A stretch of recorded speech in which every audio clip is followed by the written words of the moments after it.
I watched my sister load her cart with prime rib, king crab legs, and bottles of wine that cost more than my monthly barracks allowance.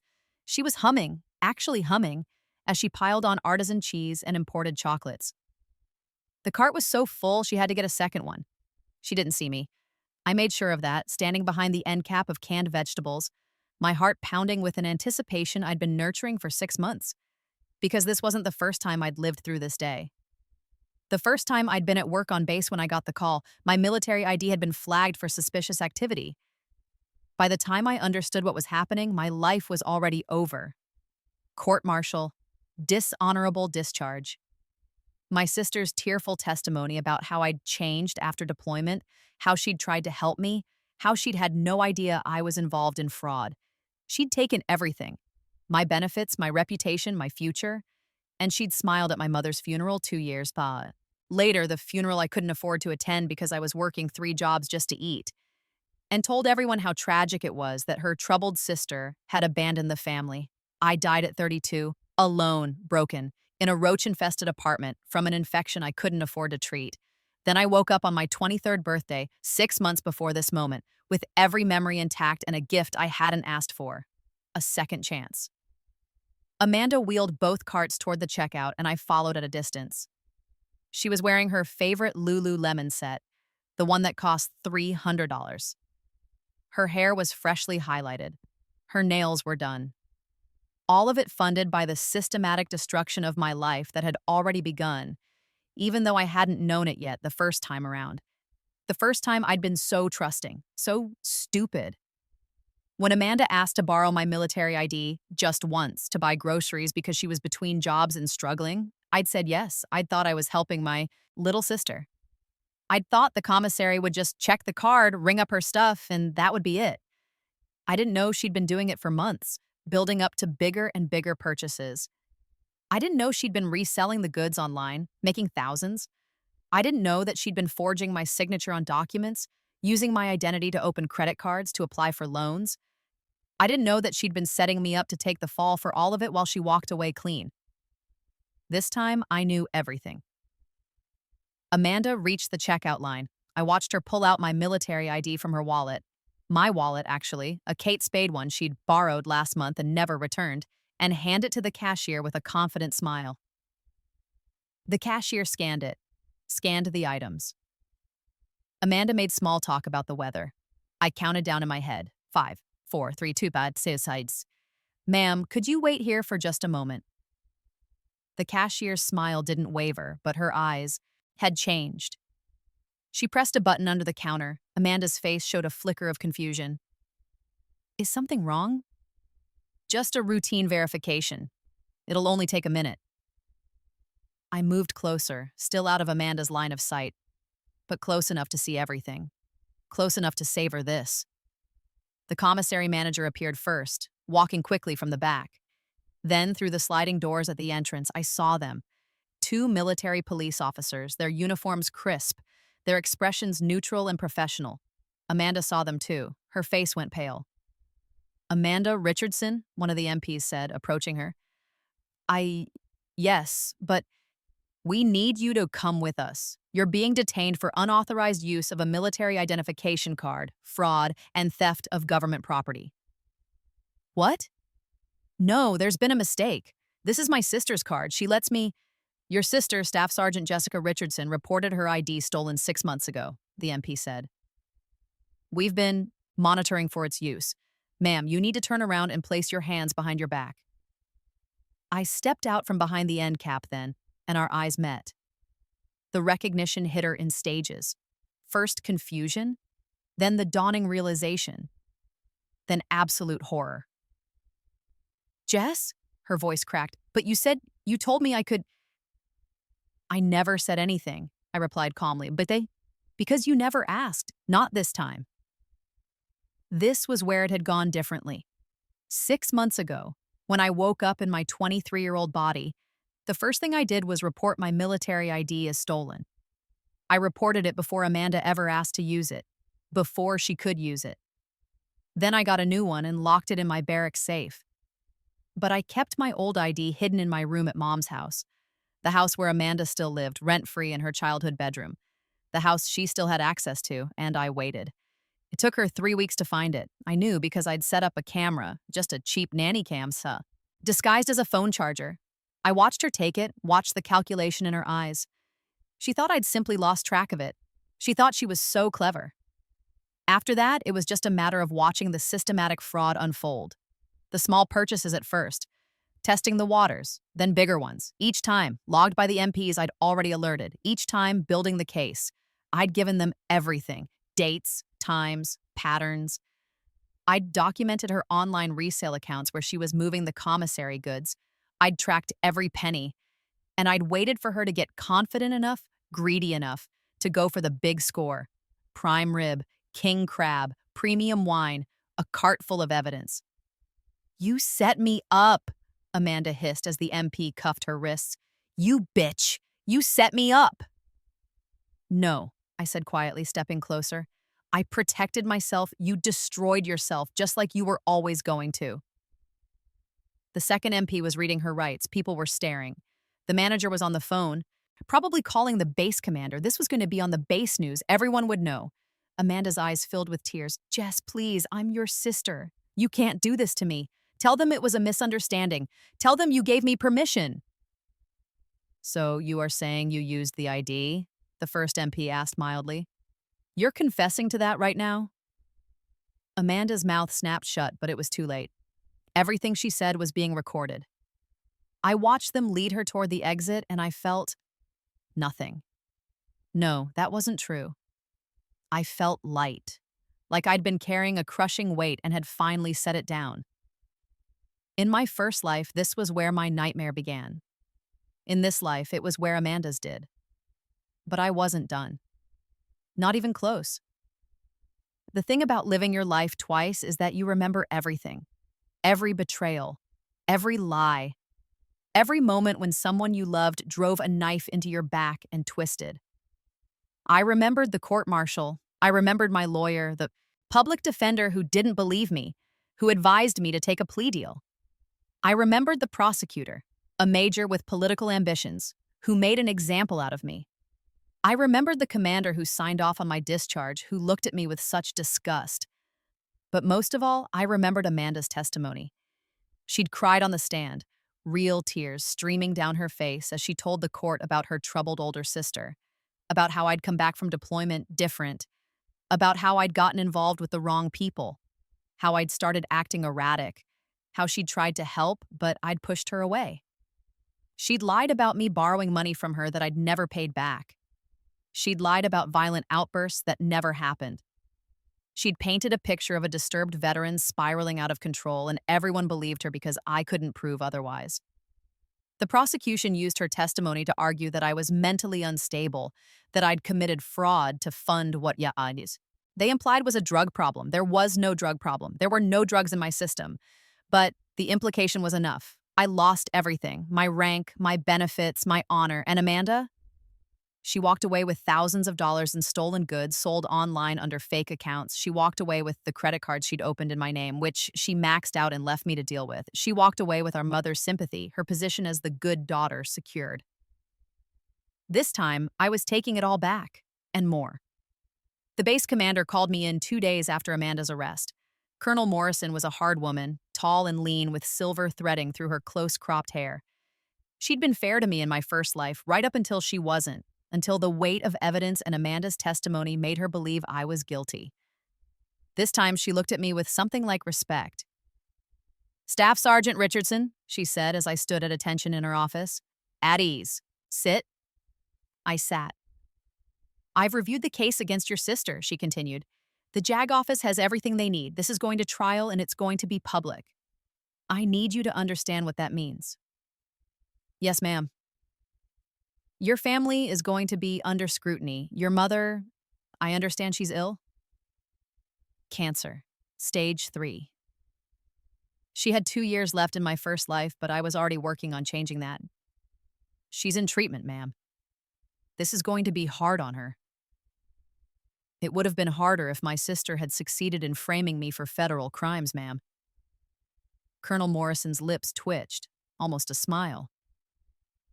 "Indeed. The MPs tell me you were very cooperative." very thorough in your documentation. I wanted to make sure there was no doubt, ma'am. There isn't. She leaned back in her chair. Between you and me, Richardson, I've seen a lot of fraud cases. Usually the service member either doesn't realize what's happening until it's too late, or they're complicit.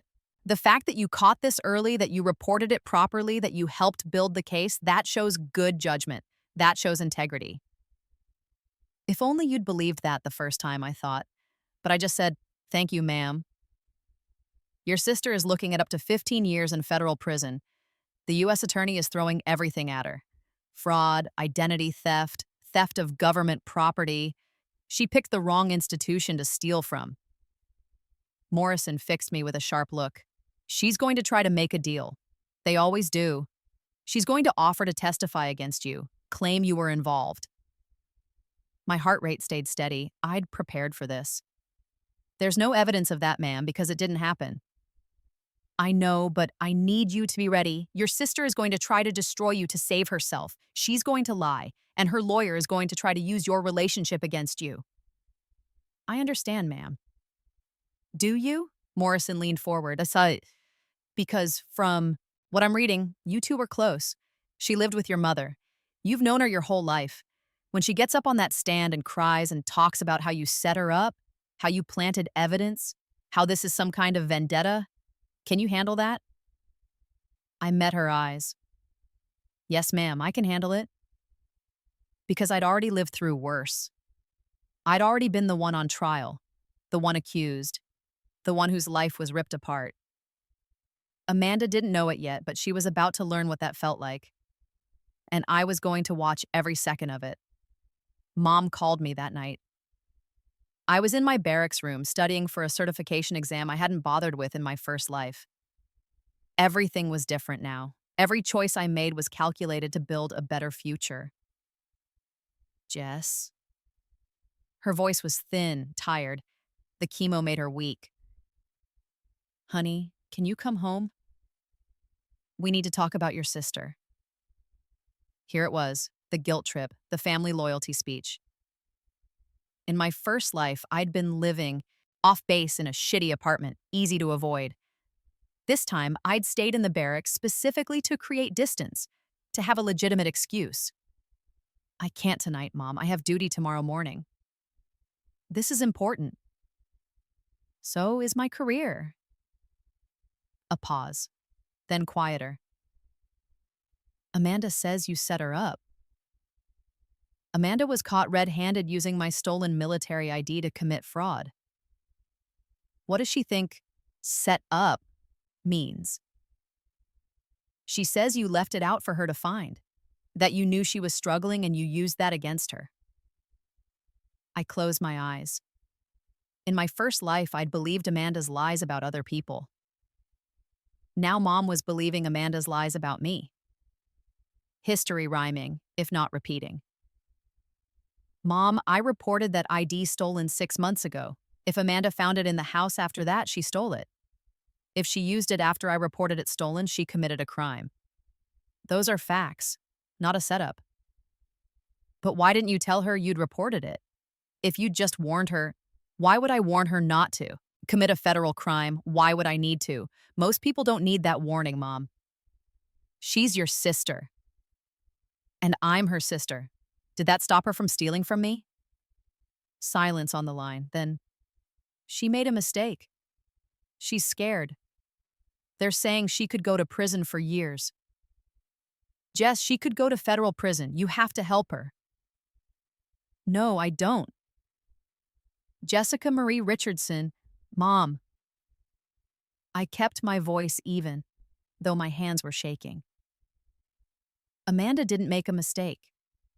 She made hundreds of mistakes, over and over, stealing from me and from the government. She knew exactly what she was doing. And now she's facing consequences. But you could talk to them. You could tell them it was a misunderstanding. It wasn't a misunderstanding. It was theft and fraud. Families forgive. Did Amanda think about family when she was using my identity to commit crimes that could have destroyed my career? My life? Because that's what would have happened, Mom. If I hadn't caught this, if I hadn't reported it, I would be the one facing charges right now. Amanda would have let me go down for what she did. She would have testified against me to save herself. More silence. I could hear Mom breathing, ragged and uneven. You don't know that, she finally said. But I did know that. I knew it with absolute certainty because I'd lived it. And part of me wanted to scream that at her, wanted to explain everything. But I couldn't. No one would believe me. They'd think I was crazy. I know my sister, I said instead. And so do you, if you're honest with yourself. How many times has she borrowed things from you and never returned them? How many times has she asked for money she never paid back? How many times has she lied to you about where she was, what she was doing, who she was with? That's different. It's not different. It's a pattern, and this time, the pattern caught up with her. Jess, please. She's 20 years old. She's a kid. This will ruin her life. 20 years old, not a kid. Old enough to serve in the military herself. Old enough to know right from wrong. Old enough to systematically plan and execute a fraud scheme. She ruined her own life, I said. I'm sorry, Mom, I really am, but I can't help her. I won't. Then I don't know who you are anymore, Mom said, and hung up. I sat there in the silence of my barracks room, phone still in my hand, and I didn't cry. I'd cried enough in my first life. I'd cried when Mom chose Amanda over me, when she believed Amanda's lies, when she let Amanda move back home while I struggled alone. This time, I knew how it would go. Mom would forgive Amanda, would believe her lies, would blame me for not being understanding enough. And I would let her because I'd already mourned this relationship once. I had more important things to do. The preliminary hearing was 3 weeks later. I sat in the courtroom in my dress uniform, every ribbon and badge perfectly placed, the chan on my head. Prosecutor, a sharp-eyed captain named Reeves, had prepped me extensively. Your sister's defense is going to be that this was a family misunderstanding, she told me, that you gave her permission, or at the very least that you were negligent in securing your ID. They're going to try to paint you as vindictive. Let them try. And they did. Amanda's lawyer was a civilian, expensive-looking in his tailored suit. Federal public defenders were overwhelmed, but somehow Amanda had scraped together money for private counsel. I wondered where she'd gotten it, then decided I didn't care. Amanda sat next to him looking small and scared, wearing a modest dress instead of her usual designer clothes. Her hair was pulled back in a simple ponytail. No makeup, the picture of innocent youth. The judge was a federal magistrate, a woman in her 60s with a no-nonsense expression.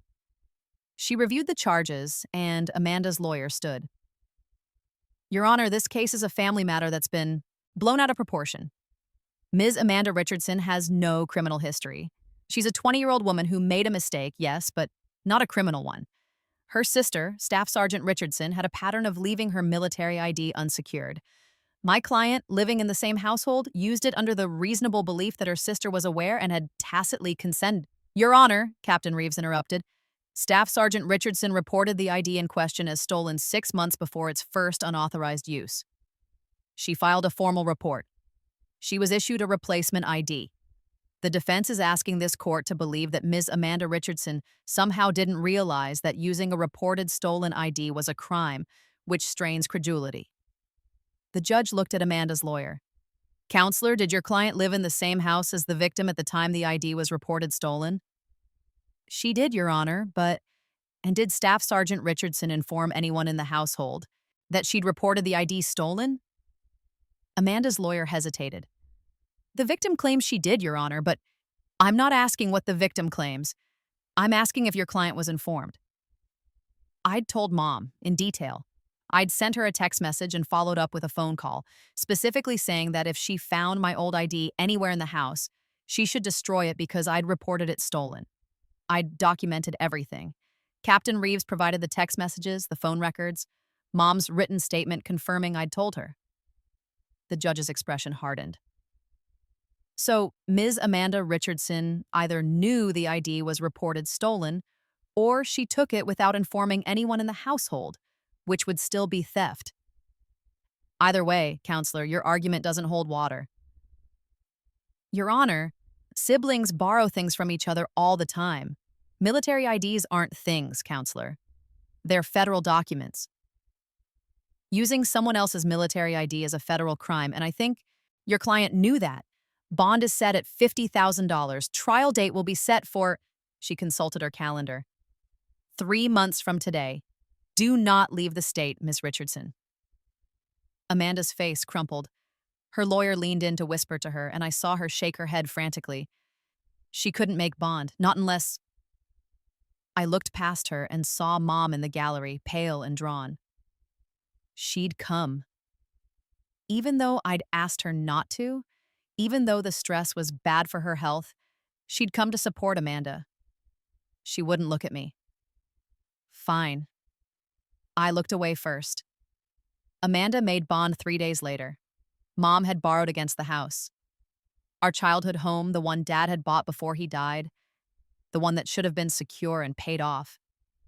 Mom had taken out a loan she could barely afford to bail out the daughter who'd committed crimes against the other daughter. I found out from a mutual acquaintance, not from Mom herself. We weren't speaking. That hurt more than I wanted to admit.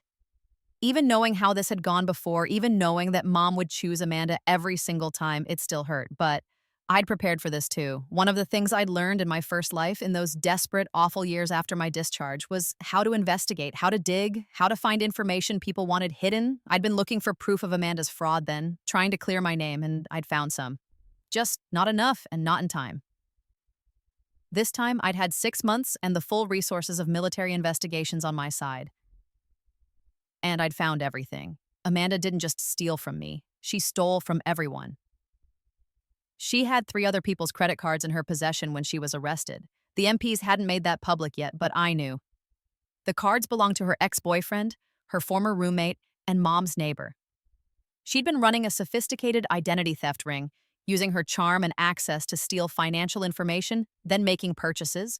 She'd resell online. The commissary scheme with my ID was just one part of it. She'd also been using my identity to apply for loans, to open credit cards, to rent equipment she'd never returned. Every single instance was documented now. Every victim identified. Captain Reeves had been delighted when I brought her the evidence. This changes everything, she'd said. We're not just talking about unauthorized use of a military ID anymore. This is a pattern of fraud. This shows criminal intent and sophistication. The U.S. attorney is going to want to make an example of this. Good, I'd said, because Amanda had made an example of me in my first life. Fair was fair. The calls started 2 months before trial. Amanda called me 17 times in the first week. I didn't answer. She left voicemails, her voice progressing from apologetic to angry to desperate. Jess, please, we need to talk. Jess, you're being ridiculous. I'm your sister. Jess, Mom is making herself sick over Iniquius. This. Do you even care? Jess, my lawyer says if you just talk to the prosecutor, tell them this was a misunderstanding. Jess, answer the fucking phone. I deleted them all without listening to the end. Then she tried showing up at the base. Security stopped her at the gate. She didn't have authorization to enter, and when she tried to claim she was there to see me, they called my unit. I told them I didn't want to see her. She made a scene, cried, shouted about how I was her sister, how I was abandoning family. The MPs escorted her off base and told her if she came back, she'd be arrested for trespassing. She posted about it on Facebook. Poor Amanda, betrayed by her cruel sister. She didn't mention the fraud charges. She didn't mention using my ID. She just painted herself as a victim of a vindictive sibling. Some people believed her. Some people I'd gone to high school with commented with sympathy, with outrage on her behalf. They didn't know the truth. They just knew. Amanda's version? That I'd reported my ID stolen to get her in trouble, that I was jealous of her, that I'd always been competitive and mean. I didn't respond, didn't correct the record, let her dig her hole deeper, because every Facebook post, every public statement, every lie she told was creating a record. Captain Reeves was screenshotting it all. She's establishing a pattern of dishonesty, she'd explained.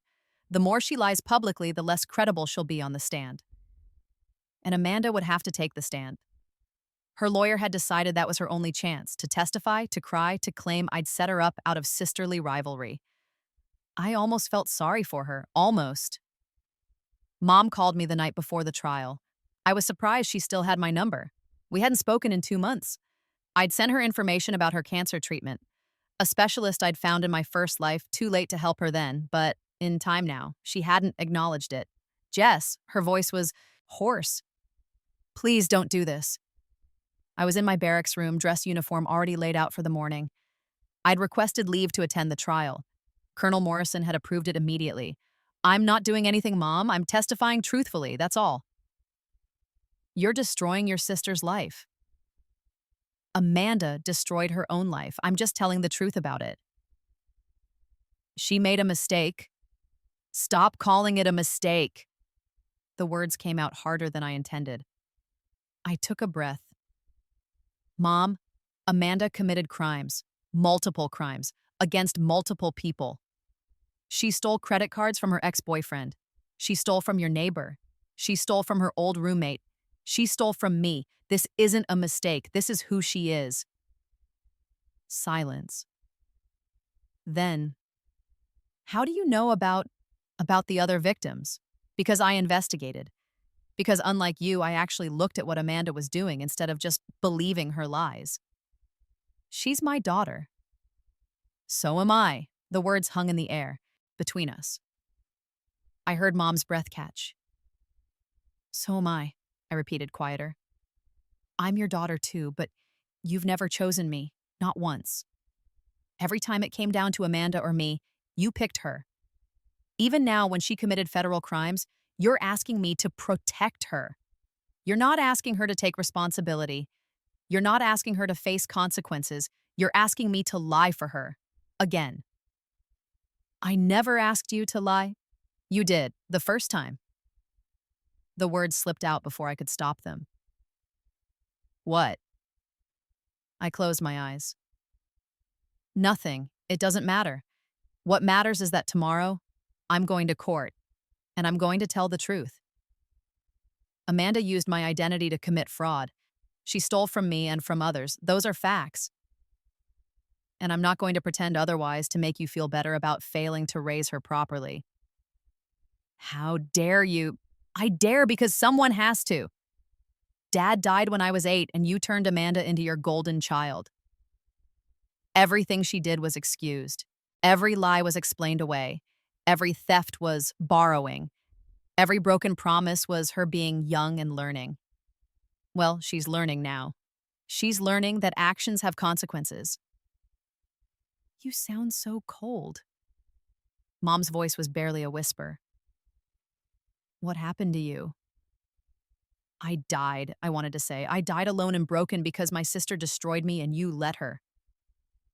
I died knowing you'd believed her lies, knowing you'd chosen her over me one last time. But instead I said, I grew up. Finally. And I hung up. The trial was everything I'd prepared for and nothing like I'd expected. Amanda looked so young at the defense table, so fragile. She wore a simple navy dress, pearls at her throat, probably borrowed from Mom. Her hair was in a neat bun, no designer clothes, no expensive accessories, the picture of innocence. The jury was a mix, 6 men, 6 women, ranging from their 20s to their 60s. Military community members, federal employees, civilians who'd been vetted extensively. They looked serious, attentive. Captain Reeves was immaculate in her dress uniform. The defense attorney, Morrison, no relation to my commander, was smooth and confident in his expensive suit. The opening statements laid out 2 different stories. Captain Reeves described a pattern of fraud and identity theft.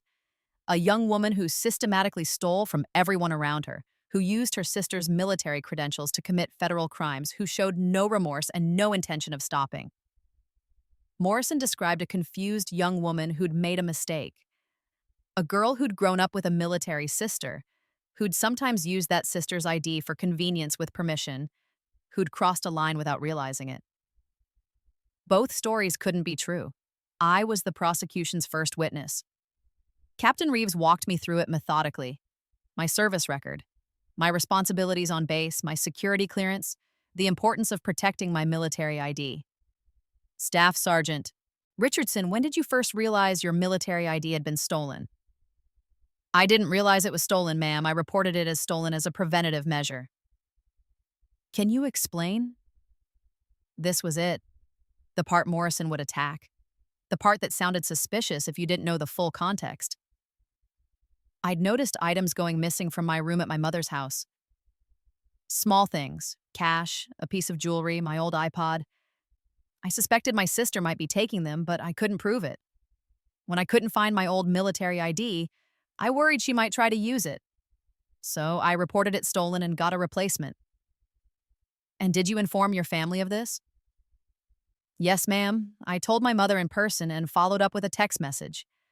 I specifically said that if she found my old ID anywhere in the house, she should destroy it because I'd reported it stolen.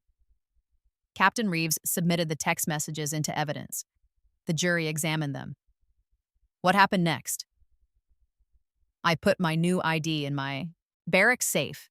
I didn't keep any military credentials at my mother's house after that. I moved everything important to base. And then, about 3 weeks later, I saw suspicious activity on my credit report. Someone had tried to open a credit card in my name. I reported it to military police and to the credit bureaus. The MPs began an investigation. Did you suspect your sister? Yes, ma'am. Why? Because she was the only person who had access to my personal information. She lived in the house where I'd kept important documents before moving them to base. And she had a history of taking things that didn't belong to her. Morrison stood. Objection, Your Honor. The witness is characterizing the defendant's character without factual basis. The judge looked at me. Can you provide specific examples, Staff Sergeant? Yes, Your Honor. I pulled out my phone, accessed the notes I'd been keeping since my rebirth. In high school, Amanda was caught stealing from the drama department's fundraiser. The school didn't press charges because my mother reimbursed the money. 2 years later, she was fired from her job at Nordstrom for stealing merchandise. Again, my mother paid restitution. When she was 19, her roommate accused her of stealing jewelry and electronics.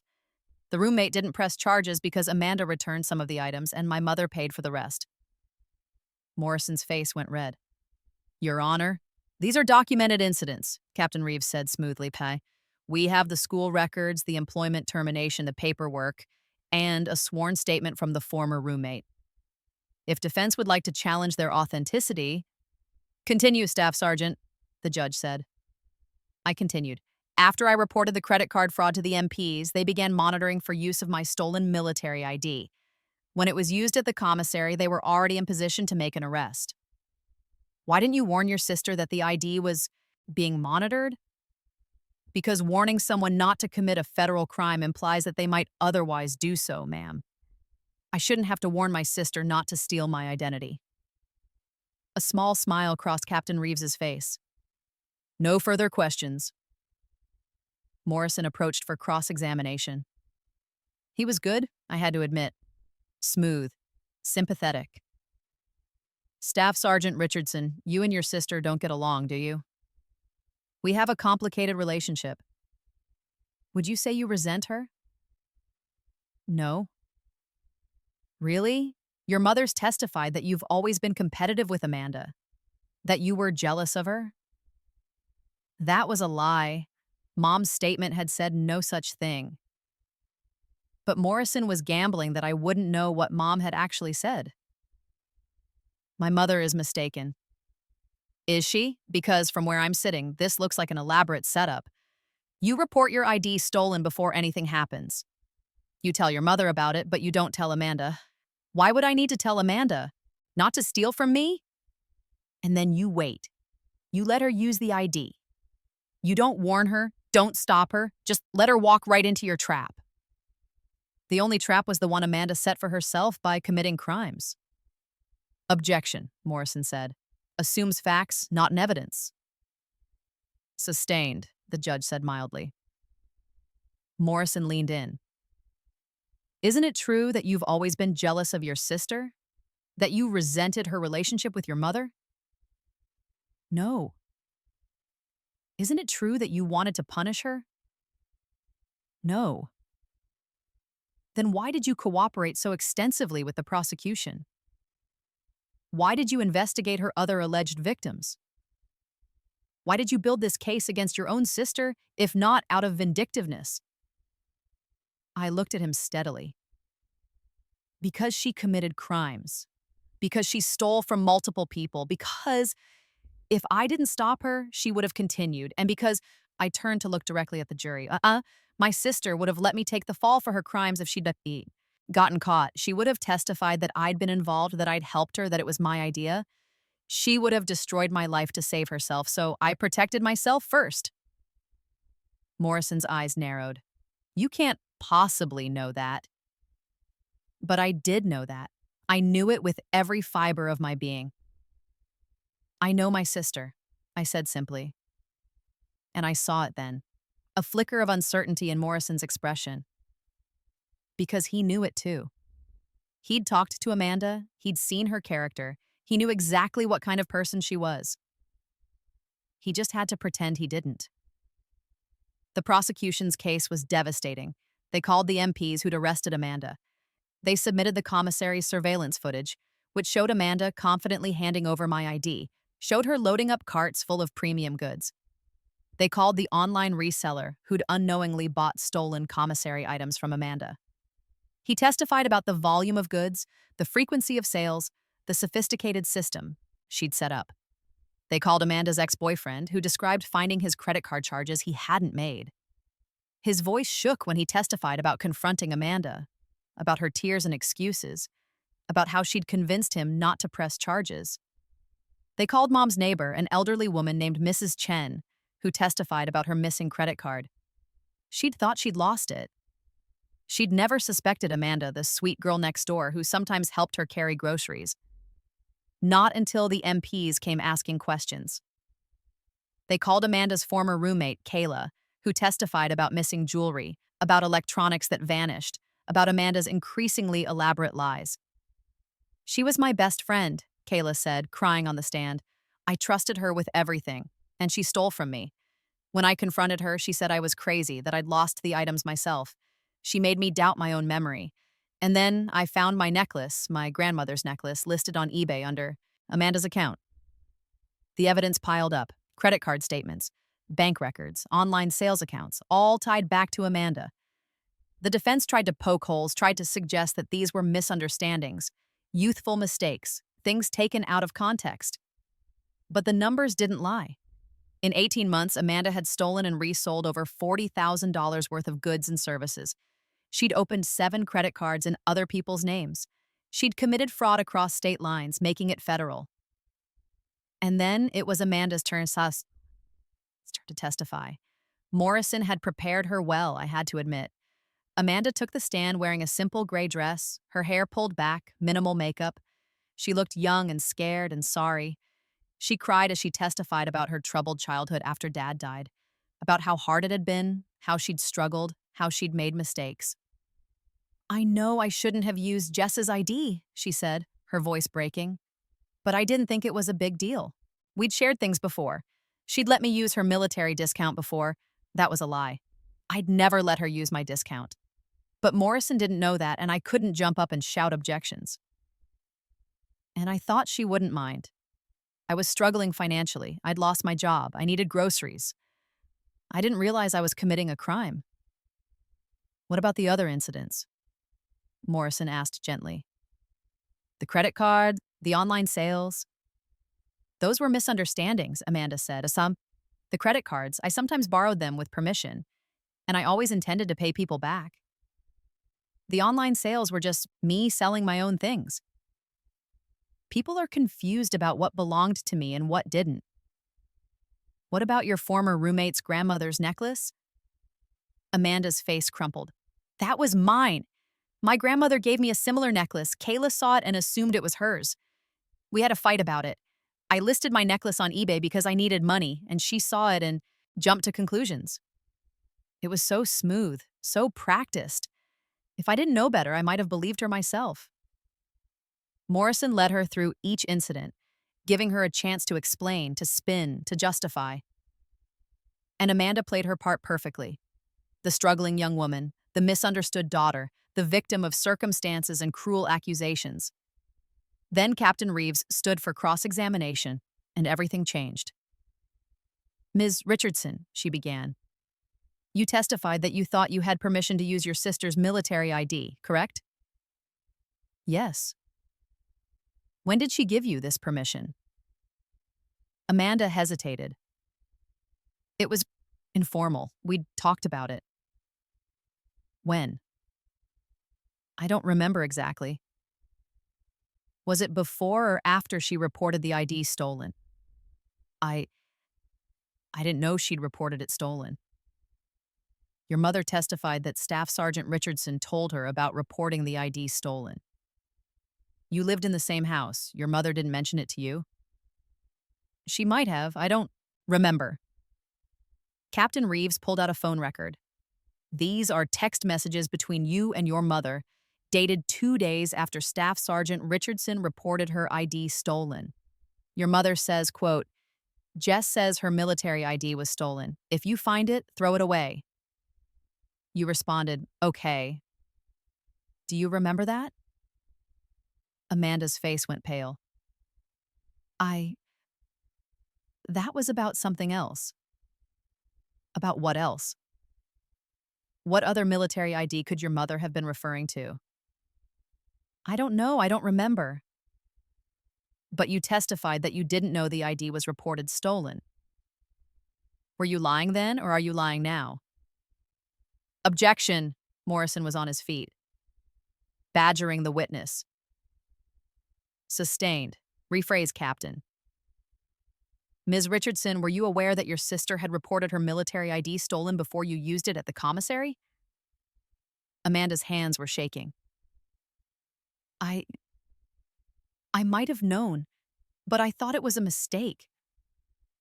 I thought she'd just lost it and was being dramatic. So you did know. I thought it was a misunderstanding. A misunderstanding that you never clarified with your sister?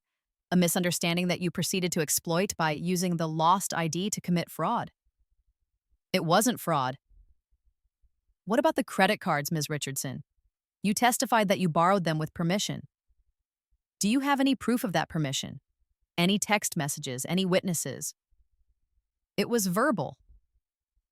How convenient. What about the commissary goods you resold online? You made over $15,000 selling those items. Where did you report that income on your taxes? Amanda froze. I don't. You didn't report it, did you? Because that would be tax fraud on top of everything else. Objection. Withdrawn. Captain Reeves smiled. Let's talk about your former roommate's necklace. You claimed it was yours, that your grandmother gave you a similar one. Do you have any proof of that? Any photographs, any documentation? My grandmother is dead. I'm sorry for your loss, but that's not what I asked. Do you have any proof that you owned a similar necklace? I don't keep receipts for gifts. What about insurance? If the necklace was valuable enough to list on eBay for $1,200, surely you would have insured it. Amanda was trapped, and she knew it. Every answer led to another question, another contradiction, another exposed lie. Captain Reeves methodically dismantled every piece of Amanda's testimony, every excuse, every justification, every claim of misunderstanding. By the end, Amanda was crying openly, her carefully constructed image shattered. No further questions, Captain Reeves said. The jury deliberated for 4 hours. I sat in the hallway outside the courtroom, still in my dress uniform, and waited. Captain Reeves sat with me, going over her notes even though the trial was over. You did well, she said. Your testimony was solid.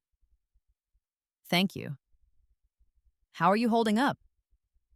I thought about Nitas better than I expected. It's hard, testifying against family. She's not my family, not really, not anymore. Captain Reeves gave me a look I couldn't quite read. Even so, this can't be easy. It wasn't easy, but it was necessary, and it was justice. Mom sat on the other side of the hallway, as far from me as she could get. She'd testified for the defense, had vouched for Amanda's character, had begged the jury to be lenient. She looked smaller now, worn down by illness and stress. Part of me wanted to go to her, to comfort her, to tell her it would be okay, but it wouldn't be okay, and she'd made her choice. The bailiff emerged. Jury's back. We filed into the courtroom. Amanda looked terrified, her hands clasped so tightly her knuckles were white. Morrison put a hand on her shoulder, whispered something I couldn't hear. The jury foreman stood. In the case of United States versus Amanda Richardson, on the charge of unauthorized use of a military identification card, we find the defendant guilty. Amanda gasped. On the charge of wire fraud, we find the defendant guilty. She started crying. On the charge of identity theft, we find the defendant guilty. On the charge of theft of government property, we find the defendant guilty. The foreman continued through all 17 charges. Guilty, guilty, guilty. By the end, Amanda was sobbing so hard she couldn't stand. Morrison had to hold her up. The judge set sentencing for 2 months out and revoked Amanda's bond. She was going into custody immediately. No, Amanda screamed as the marshals approached. Please, I'm sorry, I'm sorry. She looked at me then, and her face was a mask of hate and desperation. This is your fault, she shrieked. You did this. You ruined my life. I hope you're happy.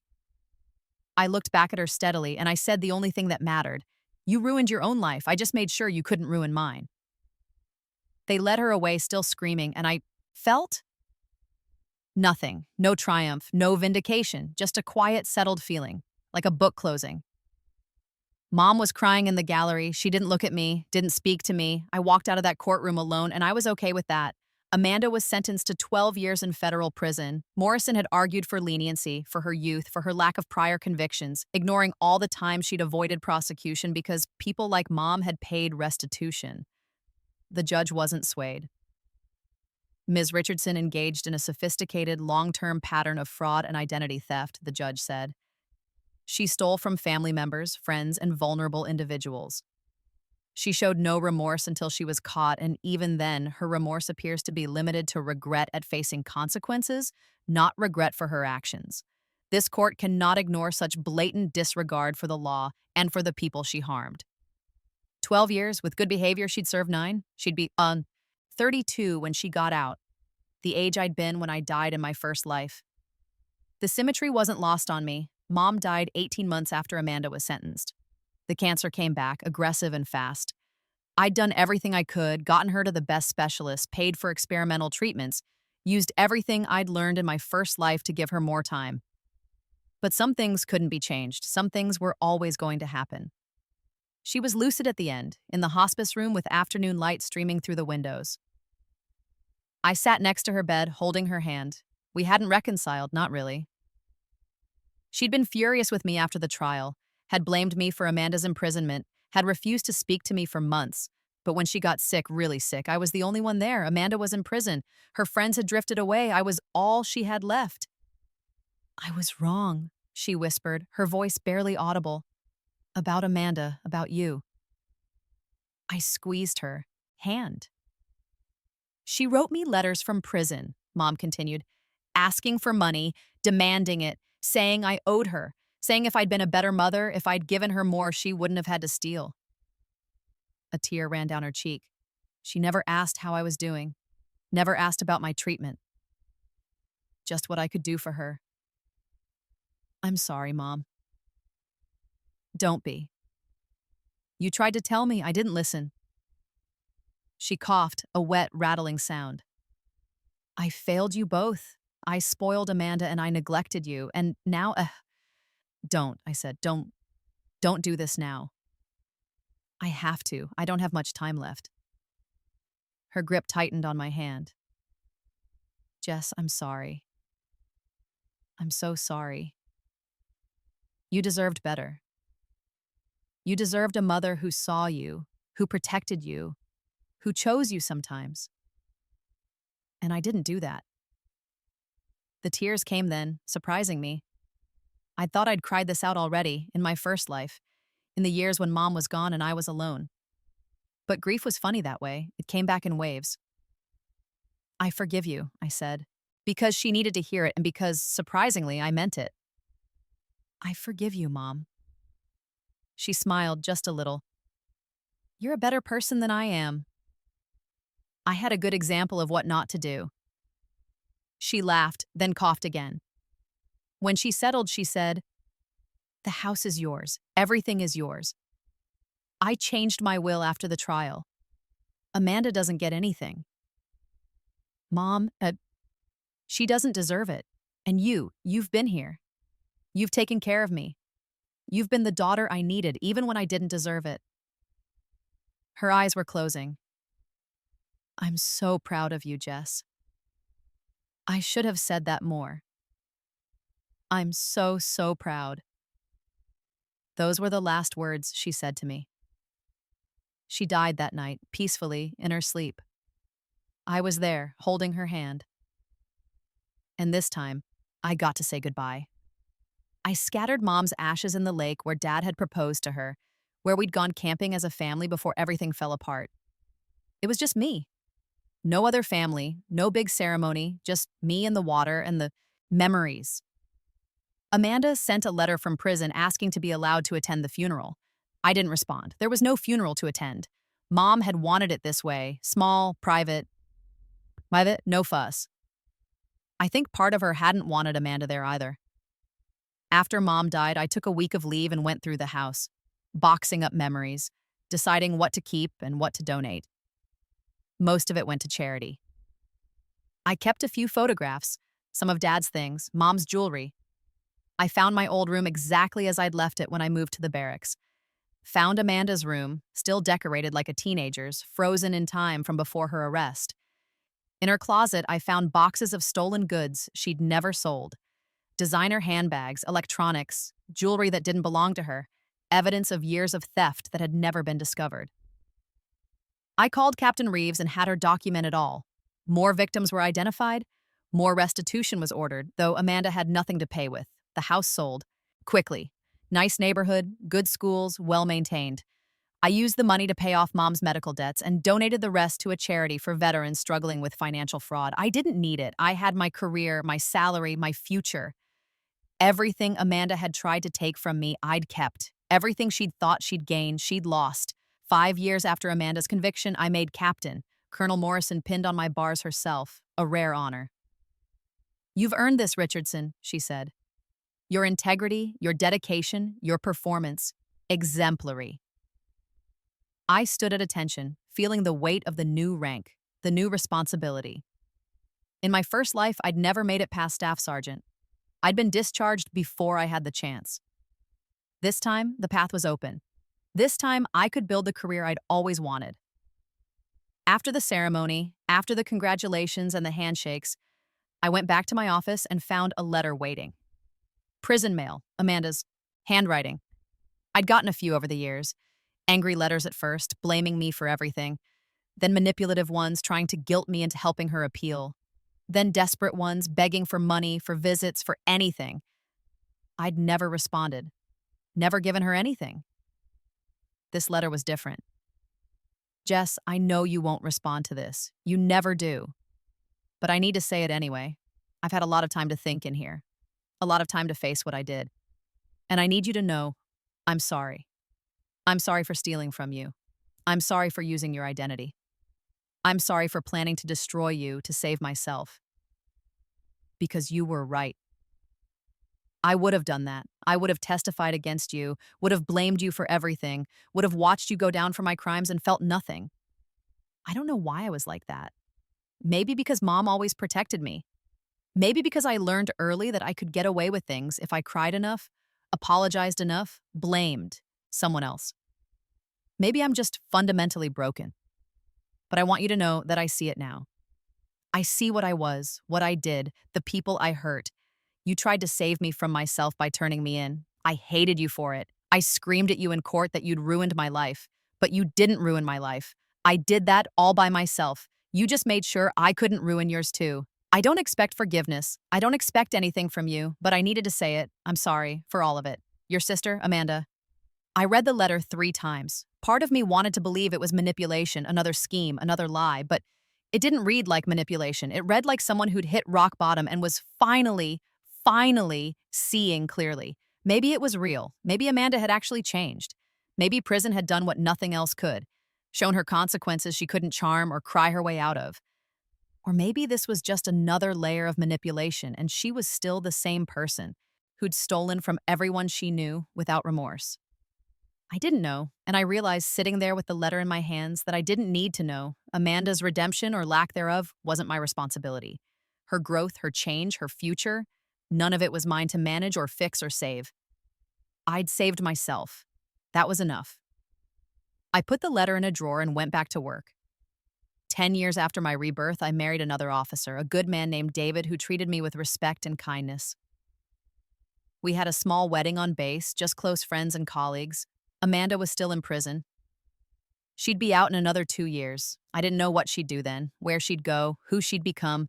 I didn't spend time wondering. I'd built a good life, a career I was proud of, friendships that mattered, a relationship based on honesty and trust. Everything I'd lost in my first life, I'd reclaimed in my second. Sometimes, late at night, David would ask me why I kept myself so guarded, why I was so careful with money, with trust, with personal information. I'd tell him I'd seen too many soldiers destroyed by identity theft, by fraud, by people who should have protected them. It was true, if incomplete. He didn't need to know about my first life, about dying alone, about the rebirth that gave me a second chance. Some things were mine to carry. 12 years after Amanda's conviction, she was released from prison. I found out through a notification from the Victim Services Program. She'd served her full sentence, no early release. She emerged at age 32, the same age I'd been when I died the first time. I wondered if she felt what I'd felt then, the weight of wasted years, the knowledge that life had passed her by, the desperate struggle to start over with nothing. She tried to contact me once through Facebook. A simple message, "I'm out, I'm starting over, I don't expect anything from you.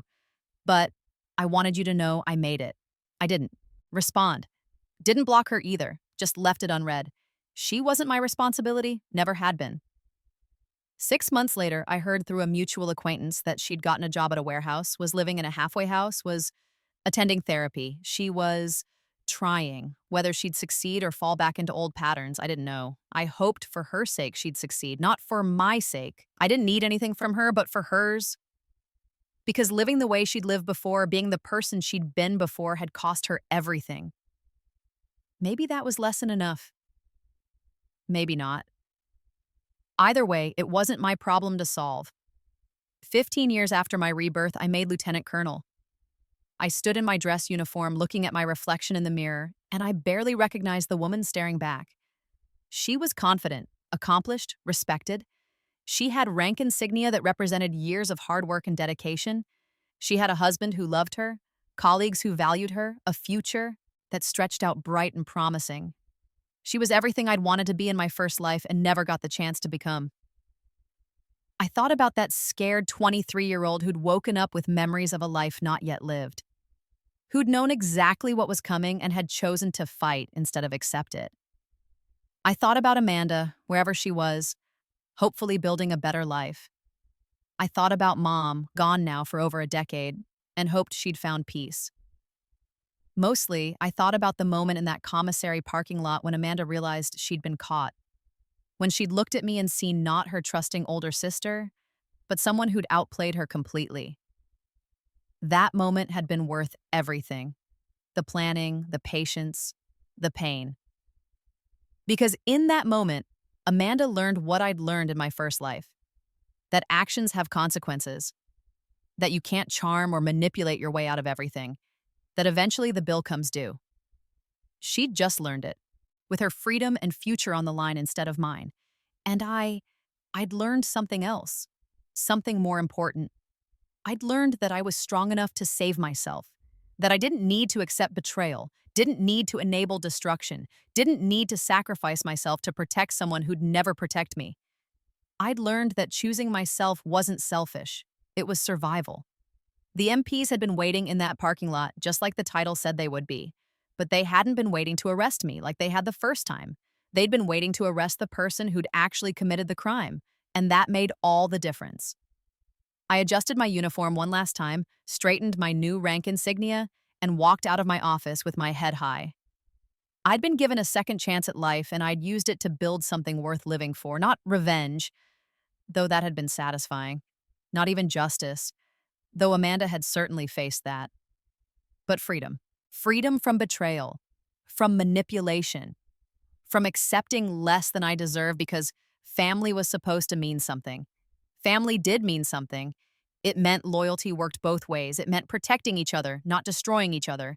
And when someone in your family chose destruction, chose betrayal, chose crime, well, then the MPs in the parking lot weren't just waiting. They were exactly where they needed to be.